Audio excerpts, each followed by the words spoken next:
De l'art à portée de regard, version fresque immense ou détail de mosaïque, tag express ou portrait léché, au cœur de la ville, à la campagne ou même sur le Rhin. Pour celui qui est prêt à lâcher l'écran de son smartphone et à lever le nez, l'art urbain est partout.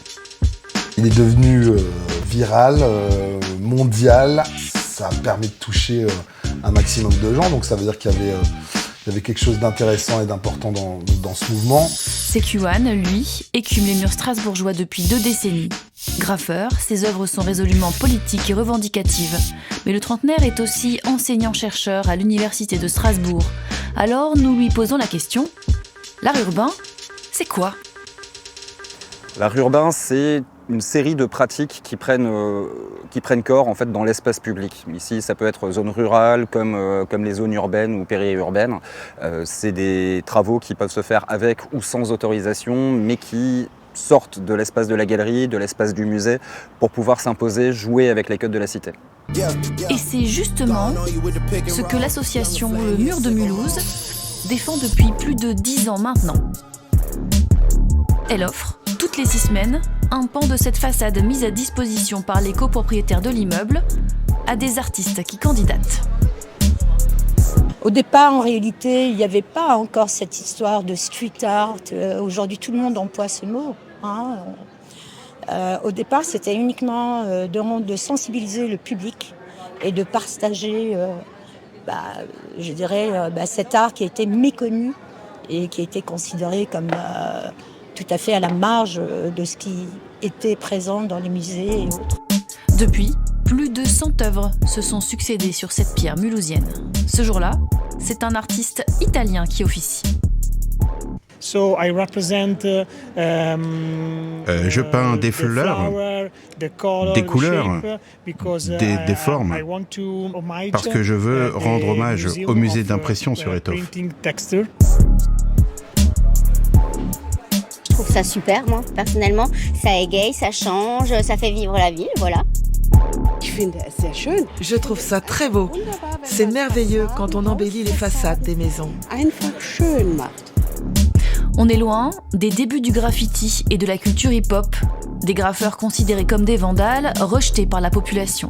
L'artiste mulhousien Slim Joe, qui vient jeter un œil sur l'œuvre en cours, porte un regard amusé sur l'évolution de l'art urbain depuis 20 ans. Tu auras le graffeur puriste qui voudra être que dans le vandal. Tu auras une partie qui va dire s'ouvrir au musée, c'est un peu retourner sa veste dans la culture. Mais en même temps, moi, je suis de la génération 90. Le hip-hop était mal vu.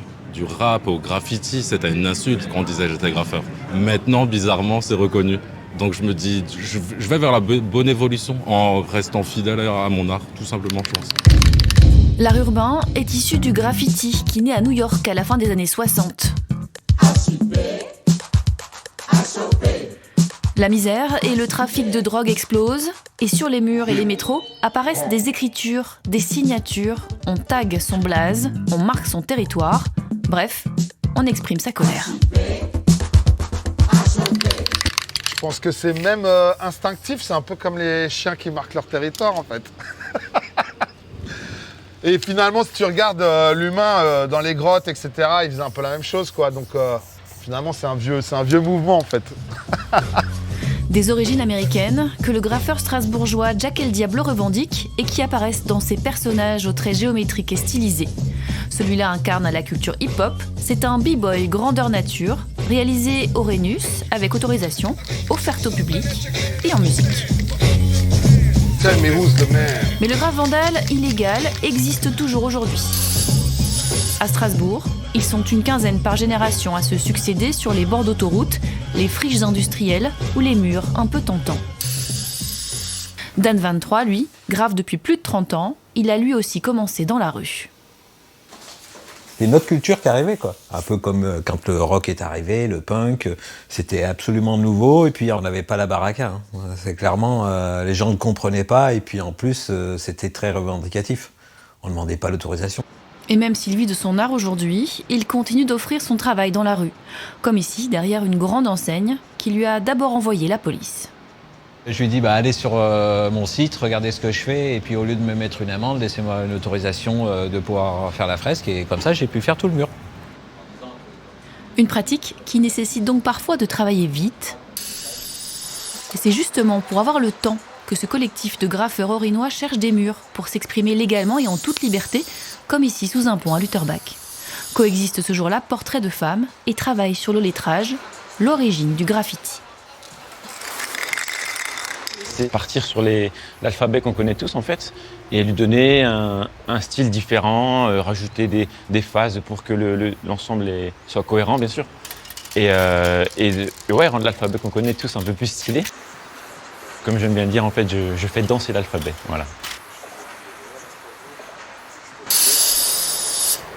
Un collectif coutumier du quai des pêcheurs à Mulhouse.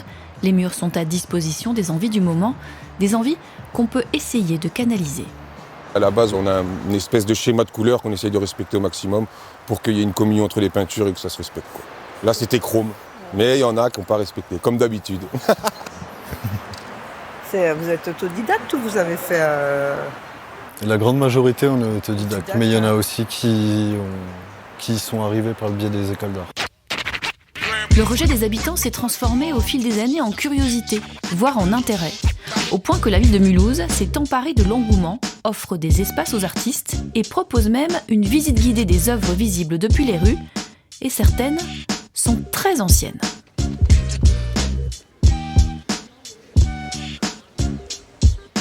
Le street art à Mulhouse, ça s'inscrit vraiment dans une tradition qui est très ancrée ici.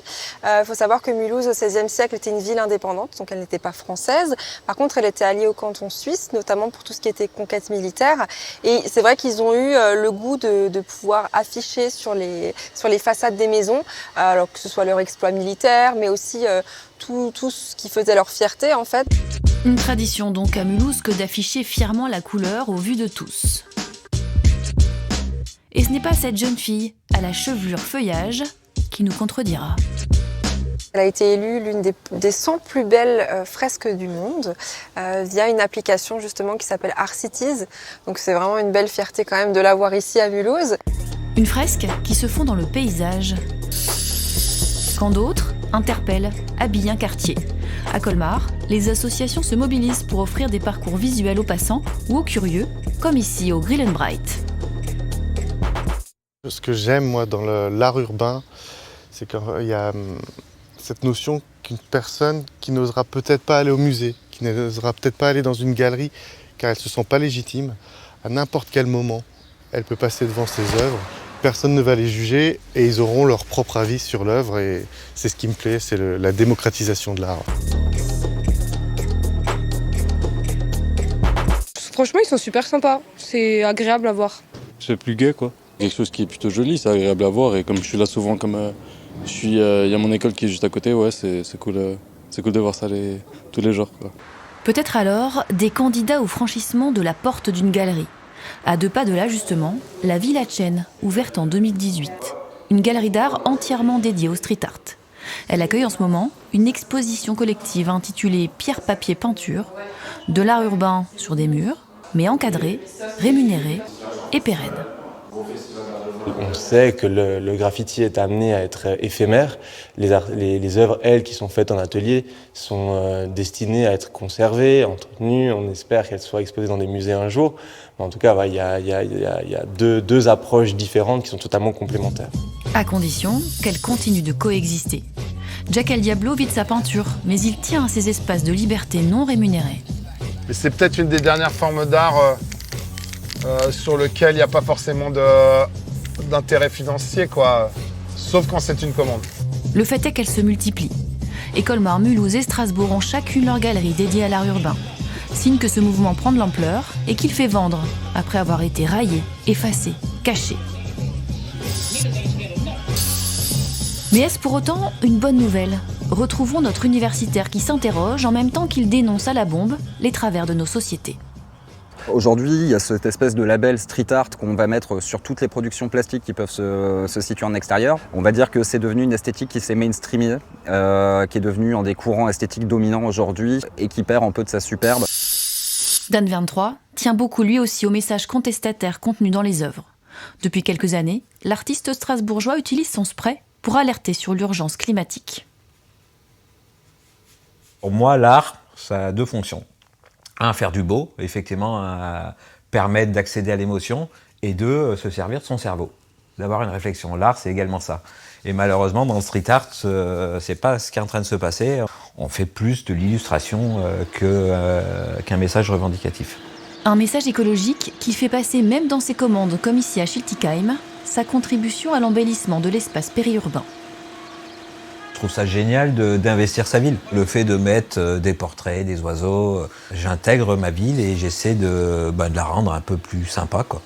Donc je trouve ça génial et je pense que tout le monde devrait investir un peu sa ville, quoi. Parce que là, on parle de graffiti, mais tu peux écrire des mots, tu peux mettre des post-it, tu peux faire plein de choses. C'est ce que fait le festival Colors, qui naît à Strasbourg en 2018.